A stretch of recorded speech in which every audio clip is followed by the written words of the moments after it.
Asignatura Ética en Psicología. Maestra Refugio Marilu Hernández Ponce. Caso de análisis David Reimer. Descripción del caso David Reimer. La traumática historia de David Reimer comienza el 22 de agosto de 1965. Ese día nacieron en el Hospital Saint-Boniface de Winnipeg, Canadá, dos gemelos, Bruce y Ryan Reimer, a los que tuvieron que realizar una circuncisión por un problema de fimosis. A los 7 meses, los pequeños fueron operados y mientras realizaban la intervención, el médico cometió una negligencia y a uno de los dos gemelos, Bruce, le quemó el pene más allá de la reparación quirúrgica. Esta negligencia médica fue la que desencadenó la pesadilla de Bruce. Buscando desesperadamente ayuda, los padres de los pequeños acudieron al doctor John Money, dedicado a la reasignación sexual, por aquel entonces en el Hospital Johns Hopkins de Baltimore y director de una clínica pionera en cirugía transexual.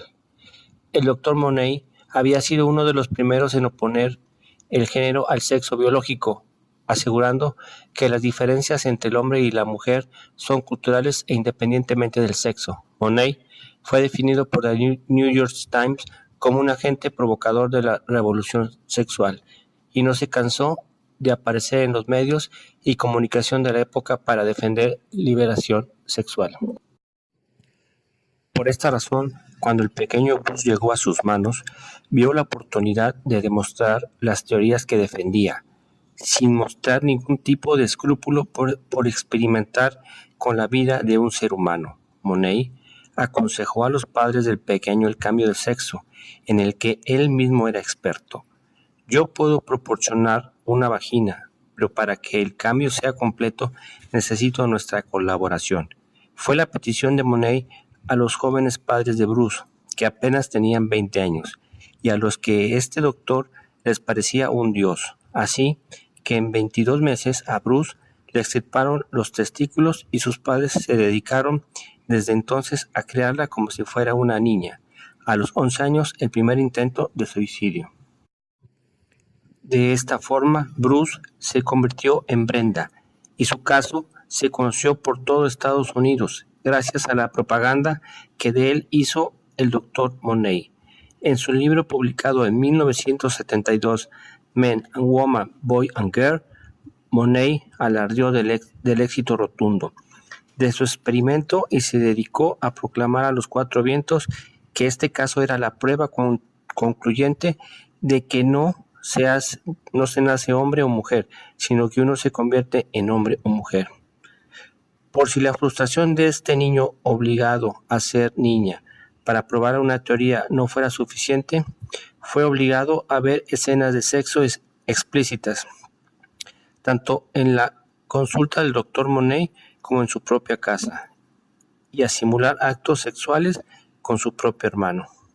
Estos actos formaban parte de su liberación sexual, así como el acostumbrarse a que sus padres fueran frecuentemente desnudos por la casa, volver a recuperar la dignidad perdida.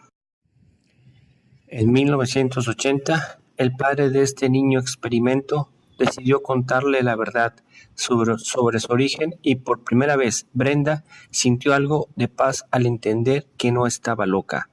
Tras conocer la verdad, Brenda decidió volver a su sexo biológico y lo primero que hizo fue cambiarse el nombre. Eligió llamarse David porque este es el personaje bíblico que siendo un niño vence al gigante y poderoso Goliat. Con el tiempo se casa con Jane Fontier y es padrastro de sus 3 hijos. Su hermano Ryan, con un sentimiento de culpa que nunca pudo dejar de sentir, se suicida con una sobredosis de antidepresivos el 2 de julio de 2002. David se divorcia el 2 de mayo del 2004 y finalmente se suicida el 5 de mayo del mismo año, dándose un disparo en el estacionamiento de un centro comercial. Familiograma de David Reimer. Principios y normas de conducta ética del psicólogo que se transgreden. Respeto a los derechos y a la dignidad de las personas. Es evidente que este principio fue transgredido al no respetar los derechos ni la dignidad de los hermanos Reimer, por los procesos terapéuticos del psicólogo, así como los métodos que aplicó en ellos. Cuidado responsable.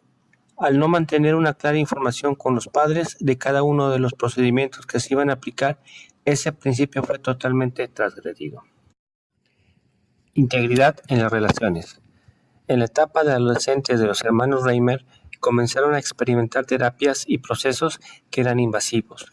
No se cuidó la integridad en la relación paciente-psicólogo, se mostraban incómodos por cada práctica terapéutica y el psicólogo jamás cambió ninguna estrategia para que los pacientes dejaran de sentir esas incomodidades.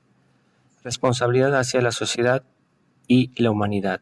Llama la atención que aunque se infringían los principios y normas de código de ética del psicólogo, debe señalarse que el Dr. Money no es juzgado por forma de actuar en cada una de las actividades practicadas con los hermanos Reimer, en ninguna de las etapas. Consecuencias para el paciente y su familia. La familia quedó destrozada. Su madre, Janet, cayó en depresión clínicas repetidas que requerían hospitalización. Su padre Ron se convirtió en un alcohólico. Su gemelo Brian abandonó los estudios y trató de suicidarse en varias ocasiones hasta que lo consiguió en 2002.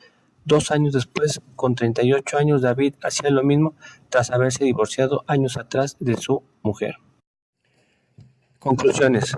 Es incuestionable que muchos investigadores con vastos principios morales siguen al pie de la letra, en la medida de lo posible, las guías y códigos establecidos.